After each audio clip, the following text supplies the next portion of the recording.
Hi, this is Jason Red 79, and I was just um, taking a look at the worldometers.info for the coronavirus numbers, and I was just curious about something. This number, which anyhow, yeah, I made my own little table here. I plugged in the numbers, rip, just copy pasted off World Info, because I was just curious about what how the healthcare systems are handling COVID in terms of like what happens to you if you're one of those people in those countries and you happen to catch COVID. What's your chances of recovering or dying, right? So I just took the total number of cases. So yeah, first column's pretty straightforward. Well, death plus critical over death plus critical plus recovered just shows is just there because critical cases are higher of risk of death. So, but they might recover too. So anyhow, anyhow, for now, I'll just take a look mainly at death over death plus recovered. So it's basically like um I it's a huge assumption here. I'm assuming you either die or you recover, but there's like things like where you recover, then you get a second phase of COVID, or later on you die through complications. But for now, I'll just say like, assuming you either die or recover, what are your chances of dying from COVID once you have it in those various countries? And yeah, so looking here, Yemen's like top of list here. You can see here that World Info didn't give me the numbers for these, for or Spain, UK for the total and active cases and stuff. So yeah, error here in my tables. You can see like Yemen, Haiti. It's like yeah, um, ratio is pretty bad. And in Yemen, basically only 23 people recovered and 111 died. So yeah, that's so you get 82% mortality rate there. Haiti, of course, South Sudan. Belgium is really surprising to me that you get 30% death rate in Belgium. That means like serious, yeah, 9,000 people, 9.5K people died and only 16K people recovered. And then you have like 33K people who are, you know, plus 1 to 1 whose status is up in the air. And yeah, some of these when you talk about more, yeah, even if you just go by off total cases, Belgium's got a really high mortality rate. But if you go by the ratio of deaths to recovery, I mean, in term calling it cases resolved, you get super high mortality rates of like 37%. And France, of course, has been really bad. Total recovered 29%. Hungary, Philippines, um, yeah, Philippines. Now, when you look at the numbers on top, it looks relatively better, but still getting like nine, almost 1,000 people died and 4,000 people recovered is means it's a really deadly disease. And Italy, of course, the numbers are really high because of the whole aging population thing and the overworked health system. So yeah, um, Indonesia's pretty bad. Philippines really bad. Hungary, yeah, but France for such a strong nation. Wouldn't have expected that. Indonesia, 15% mortality. Of course, these ones you get really bad numbers. And oh man, the USA is just shocking to me. It's like the total deaths, they've got like a 13% mortality rate by my estimate. 13% is, oh, that's really huge for, you know, well, I might have misconceptions about the USA. Canada's like basically roughly in the same boat. I mean, Canada, they've had much fewer cases, like less than and a tenth, less like a something like 1/20th as many cases as the USA. But in terms of their ratio for recovery and death, they're actually almost the same, neck and neck. Yeah, having how they handle the remaining 1 million active cases and the new cases and the critical cases that come in will show a lot. But yeah, having like yeah 100 and over 100,000 people dead is scary.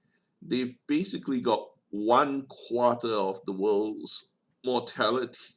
People who died from COVID come from America, so hopefully they're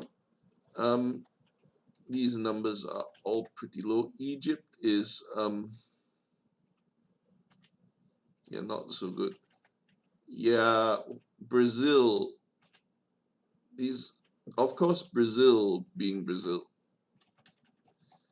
oh, it's got like some areas which have really poor healthcare, so you expect quite a lot of people who didn't manage to get treated.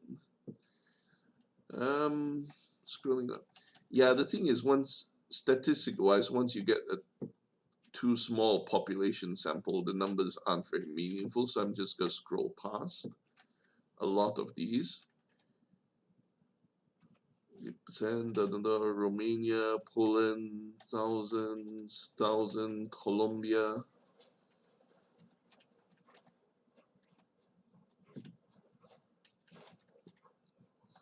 Peru, Japan. Yeah, and then by Japan, you're starting to reach like 1,000, like you're below the 6% mark.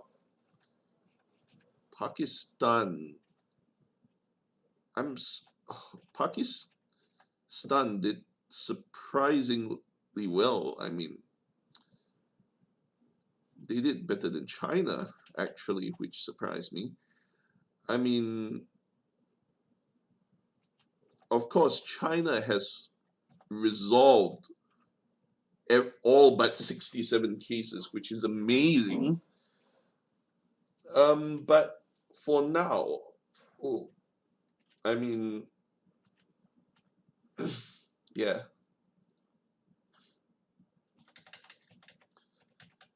As I said, the ratio of deaths to recoveries should say a lot.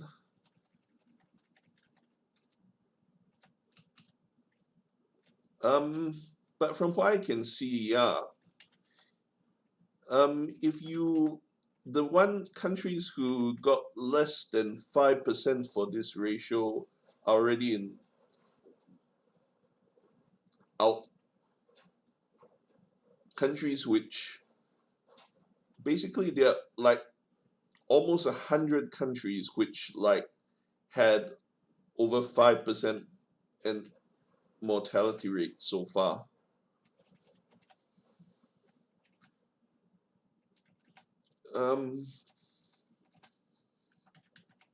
Cuba. Did I scroll? over Malaysia without noticing, or is Malaysia actually do? I knew Malaysia, and uh, I remembered before I started uh, typing in the formula, I was very impressed with our Malaysian numbers. I didn't realize that we're like doing so much better in terms of this metric. All right, 152. So yeah, Malaysia actually is super impressive because you see here 1.73% mortality. It whatever you might say about a health system, this is really impressive. Um, Yet 6,000 cases. Well, Israel's actually like really impressive too, because 15,000 is a lot, and to have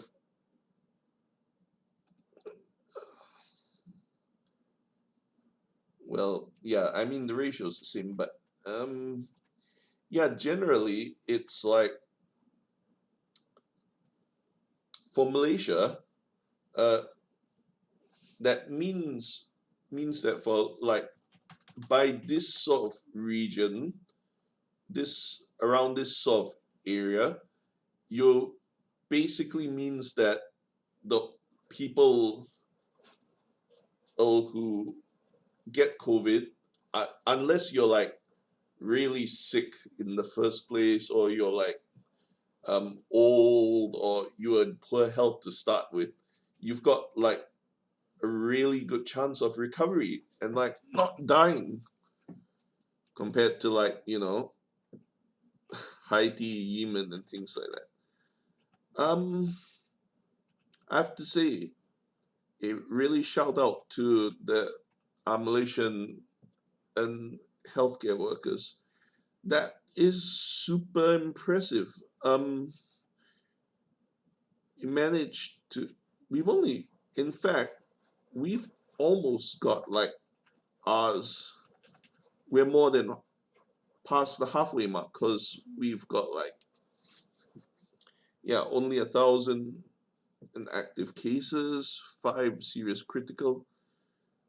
Uh, Respect to the healthcare system. Australia's like even better than us, but yeah, but one around the 1.5 region, you're like similar. Brunei, New Zealand, Kuwait, UAE. Yeah, I was surprised that. No, never mind. I was just gonna. Anyhow, let's take a look further. Saudi Arabia, New Guinea, Palestine. Yeah, oh, well, Palestine very few, had quite few cases in the first place, but total deaths 3 is impressive as heck. Singapore, previously I was shocked because Singapore has a very high number of cases per population, but then I realized that they've only got 25 total deaths, and they've had 24 or recovery, which means that they're like all the way at this 0.1% mortality rate. Considering that they're a small little island nation, I mean, they've got a lot of money and a lot of good facilities, but I thought that, Singapore would have its health system totally overrun, with considering it had 37,000 cases, and a lot of them were discovered in one cluster.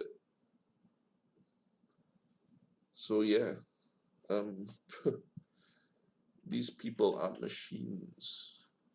Basically, only like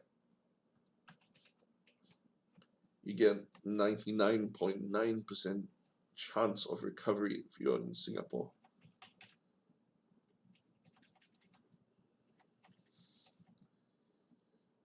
and you go down. Oh, and then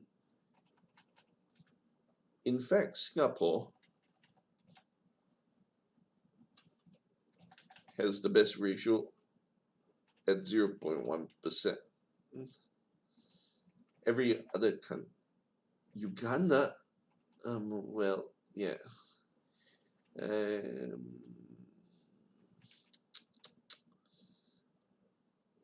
Uganda has somehow managed to avoid any deaths at all. That surprised me. And yeah, the rest of these will be just countries that have managed to avoid any deaths at all, like Papua New Guinea and Vatican City. So yeah, that's it. That's just, yeah, the whole purpose of this was just taking a look at how effective the various countries' healthcare systems have been in like treating COVID, not just the containment, but like how good they are at keeping people alive and then like a, curing them.